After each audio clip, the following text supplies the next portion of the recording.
Saudara, ada kisah menarik sekaligus mengherankan dari Pekalongan, Jawa Tengah. Seorang buruh jahit di Kabupaten Pekalongan, Jawa Tengah kaget mendapat surat dari kantor pajak meminta penjelasan atas transaksi bisnis senilai 2,9 miliar rupiah. Ia mengaku tidak pernah berbisnis dan hanya bekerja sebagai buruh harian lepas. Ismanto, warga desa Coprayan, mengaku rumahnya didatangi 4 petugas KPP Pratama Pekalongan pada Rabu siang. Dalam surat yang dibawa petugas tercantum nama, alamat, dan NIK sesuai KTP Ismanto. Namun ada perbedaan data RT dan RW.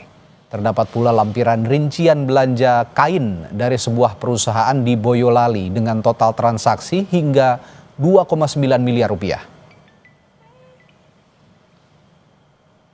Lalu tak ada sini bicara-bicara ini atas nama Pak Ismanto, ada transaksi dari PT Kain ini dengan jumlahnya gitu sekitaran 75 juta, 65 juta dengan total 2,9. Ya, saya awalnya pas bilang kayak gitu kan saya, transaksi kain? Saya sih kayak gini Pak keadaannya, orang rumah saya aja kayak gini. Emang Bapak percaya kalau saya punya transaksi sebesar itu? Terus saya minta surat keterangan dari balik desa, saya bawa ke kantor pajak, dan kantor pajak juga sudah itu ya, selesaikan berarti. Sudah selesaikan, udah clear sih Pak sebenarnya Pak. Udah clear, emang benar datanya suami saya itu digunakan oleh orang lain yang tidak bertanggung jawab. Jumat kemarin, Ismanto mendatangi kantor pajak Pekalongan untuk klarifikasi. Hasilnya diduga terjadi penyalahgunaan data diri oleh orang tidak dikenal. Kepala kantor pajak Pekalongan bilang surat dikirim untuk mengonfirmasi data transaksi bukan sebagai tagihan pajak. Nilai 2,9 miliar rupiah ditegaskan sebagai nilai transaksi, bukan nilai pajak.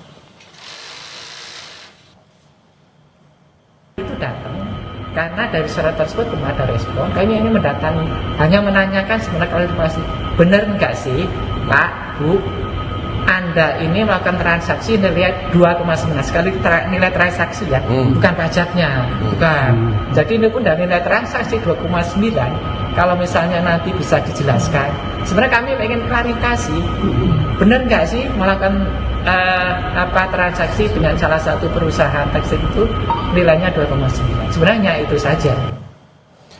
Dan saat ini kami sudah terhubung dengan Ibu Ulfa, istri dari Ismanto yang didatangi petugas pajak terkait transaksi senilai 2,9 miliar rupiah. Selamat malam, Assalamualaikum Bu Ulfa. Selamat malam Kak. Baik, Bu Ulfa, boleh dijelaskan kembali awalnya bagaimana sih bisa petugas pajak datang ke rumah? Terus apakah sebelumnya ada surat pemberitahuan dari kantor pajak yang Anda terima, disebutkan detail transaksi yang diduga dilakukan oleh Ibu dan suami, seperti katanya kalau di berita pengantar tadi katanya sempat beli kain katanya. Gimana Bu? Sebenarnya nggak ada sih Kak, nggak ada apa itu namanya surat yang datang data untuk bahwa ini ada tagihan sekian kan enggak. Yang datang itu kan pas kemarin hari Rabu. Ada orang datang kan dari kantor pajak, itu sebenarnya itu bukan buat menagih, cuman buat mengklarifikasi atas nama suami saya. Iya, sifatnya bukan tagihan ya, tapi klarifikasi begitu ya? Klarifikasi, emang itu kan nama suami saya dan NIK-nya suami saya. Oke, nah tapi kepala kantor pajak bilang katanya sudah kirim surat sebelumnya, tapi tidak ada respons. Benar nggak ada surat dari kantor pajak sebelumnya Bu Ulfa? Nggak ada Pak, nggak ada sama sekali. Nggak ada. Saya nggak pernah menerima. Nyasar kemana kalau gitu ya surat itu? Ya berarti sama sekali tidak ada surat ya? Nggak ada Pak, nggak ada sama sekali. Tapi yang bisa dijelaskan kepada publik soal Anda dan suami katanya bertransaksi senilai 2,9 untuk beli kain di Boyolali ya kalau nggak salah. Bisa diceritakan juga keseharian bagaimana sih sampai bisa akhirnya kok Ibu sempat menyangka nggak bahwa sempat dituduh, bukan dituduh ya, ini dikatakan lah ya bertransaksi sampai 2,9 miliar. Saya kan kesehariannya kan seperti ini ya, saya cukup kaget kan, pihak pajak datang kok ada itu kan kayak transaksi kain sekian. Ya saya Hah, ini bukan saya Pak, saya cuma tukang jahit. Nggak mungkin kan saya punya transaksi segede itu dengan keadaan Oke. saya seperti ini, rumah saya seperti ini, gitu kan. Ya Oke. pihak pajak ya, mm, Tapi kan ini ada proximity ya Bu ya, boleh dikatakan Ibu ini kan tukang jahit begitu ya dengan suami. iya. Dan yang dikatakan bertransaksi dengan Ibu itu kan katanya toko kain. Ini sebenarnya masih ada proximity, ada kedekatan, ada apa ya, konektivitasnya begitu, ada hubungannya. Nah kira-kira Anda mengenal atau perusahaan yang melakukan transaksi seperti yang tercantum dalam lampiran di kantor pajak itu nggak? Nama tokonya apa, letaknya di mana, itu diungkapkan juga nggak sama kantor pajak? Enggak sih Pak, itu sama sekali nggak diungkapkan. Saya juga nggak tahu itu PT apa, dari mana. Saya sempat cek di Google aja sih sebenarnya sama pihak pajaknya. Ini dari mana sih Pak? Tokonya itu, gitu.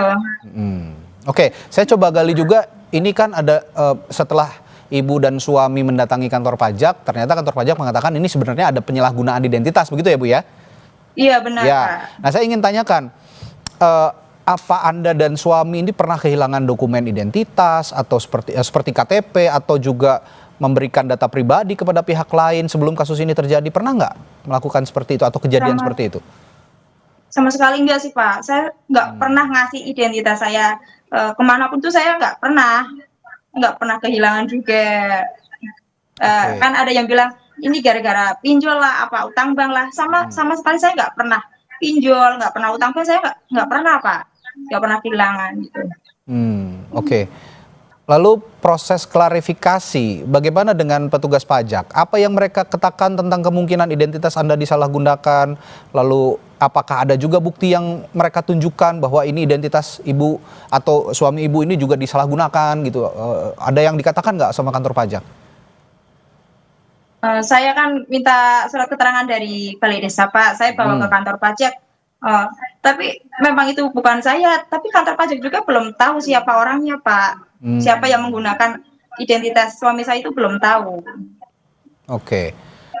Itu ada kepastian nggak? Ini kan yang ngeri banget gitu ya Bu ya, kalau memang Iya. tiba-tiba orang biasa seperti kita ini tiba-tiba dikatakan punya transaksi miliaran gitu. Ini kan ngeri juga kalau memang ini terjadi kembali. Sudah ada kepastian nggak dari kantor pajak kira-kira supaya hal ini tidak terjadi lagi sama suami dan Ibu?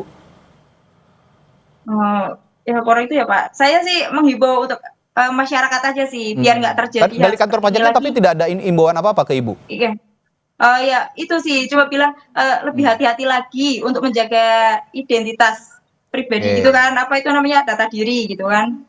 Bisa jadi pas apalah dimintain kayak ini bakal dapat bantuan nih, minta KTP, minta KK gitu kan. Itu lebih hati-hati lagi, jangan percaya seperti itu. Oke.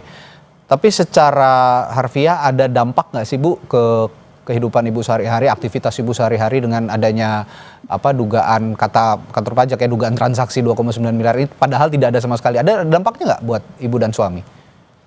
Awal-awal saya sempat shock, stres, suami ya sempat meriang Pak. Karena lihat, sempat ini juga ya, sempat nomilnya, nggak karuan rasanya ya? iya, karena lihat transaksinya yang sebesar itu kan Pak. Iya. Iya. Nah, ke depan kira-kira Ibu apa yang akan dilakukan Ibu dan suami? Apakah akan melaporkan ke polisi atau melakukan penyelidikan lagi ke kantor pajak? Karena ya ngeri juga kan kalau memang di kemudian hari terjadi kembali seperti ini. Tapi kan untuk mengusut seperti itu kan susah ya Pak ya, nggak segampang yang kita pikirkan gitu kan.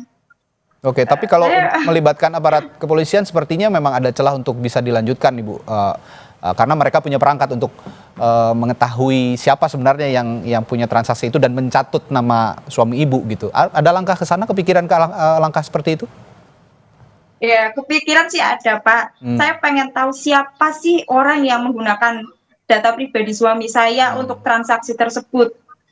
Menggunakan data pribadi orang kecil kayak kita, digunakan untuk transaksi sebesar itu. Itu sangat merugikan banget Pak sebenarnya Pak. Iya.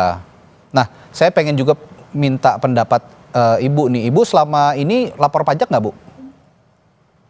Saya lapor pajak gimana ini Pak maksudnya? Ada pajak yang dikenakan nggak sama penghasilan suami misalnya atau penghasilan Ibu selama ini? Enggak sih Pak, saya kan Enggak ya, cuma karena buruh jahit wira ya. swasta ya? Iya, iya. Oke, tapi ada apa ya? Ada respons ataupun harapan ke depannya misalnya langkah yang sudah diambil oleh kantor pajak ini apakah sudah menurut Ibu sudah cukup atau perlu lagi ada penyelidikan lanjutan menurut Ibu? Ini kantor pajak masih mau menyelidiki ya Pak ya? Mau menyelidiki lewat itu PTK-nya itu. Mau diselidiki Masih oleh penasaran ke PTK-nya itu ya Bu ya?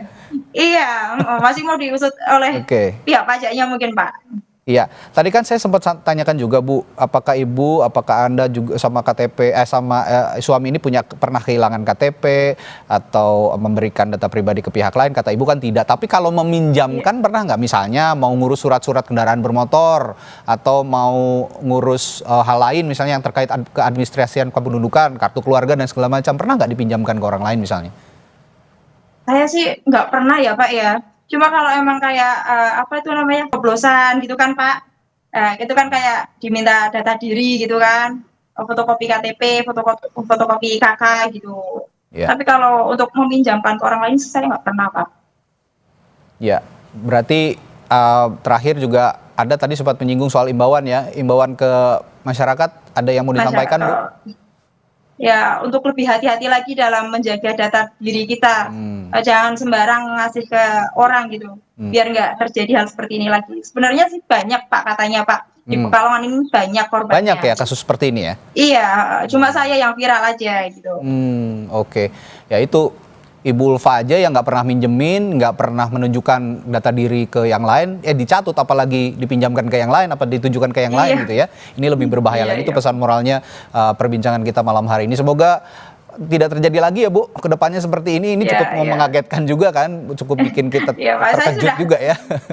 Baik. Saya sudah clear sih Pak, sudah clear sama pihak pajaknya, sudah clear, sudah udah. Baik. Aman insya Allah. Baik, terima kasih Bu Ulfa sudah berbagi informasinya di Sapa Indonesia Malam. Sehat selalu, sampai jumpa lagi. Selamat malam Bu Ulfa. Iya, selamat malam Pak. Terima kasih.